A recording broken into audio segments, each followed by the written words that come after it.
अस्सलामुअलैकुम दोस्तों, उम्मीद करता हूँ कि आप सब खैरियत से होंगे। आज की वीडियो के अंदर हम लोग उर्दू के रिलेटेड कुछ आम मालूमात को डिस्कस करने वाले हैं। तो हमें बगैर वक्त ज़ाये किए आज का वीडियो शुरू करते हैं। सवाल, आगाज़ में उर्दू को नाम से पुकारा गया?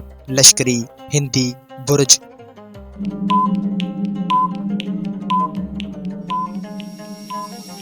इसका सही जवाब है हिंदी। सवाल, मजदूर शायर कहलाते? एहसान अली, एहसान सैफी, एहसान दानिश।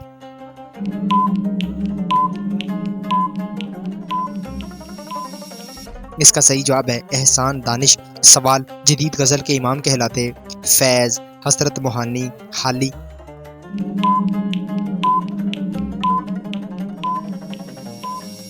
इसका सही जवाब है हज़रत मोहानी। सवाल, इस्तारा ज़ुबान का लफ्ज़ है?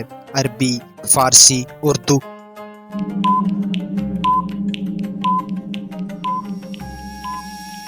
इसका सही जवाब है अरबी। सवाल, नावल ज़ुबान का लफ्ज़ है? रूसी, यूनानी, अतालवी।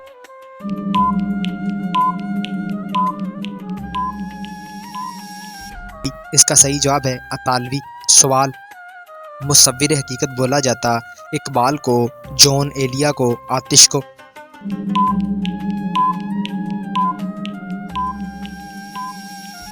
इसका सही जवाब है इकबाल को। रेख्ता का लफ्ज़ी मतलब है ऐजाद, मरम्मत, इब्तदा।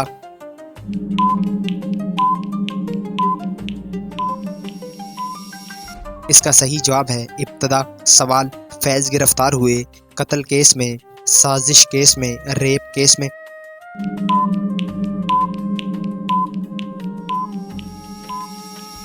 इसका सही जवाब है साजिश केस में। तो ये था हमारा आज का वीडियो, जिसके अंदर कुछ इंटरेस्टिंग मालूमात को देखा गया। उम्मीद की जाती है वीडियो आपको अच्छा लगा होगा। नेक्स्ट वीडियो तक के लिए इजाज़त दीजिए। अल्लाह हाफिज़।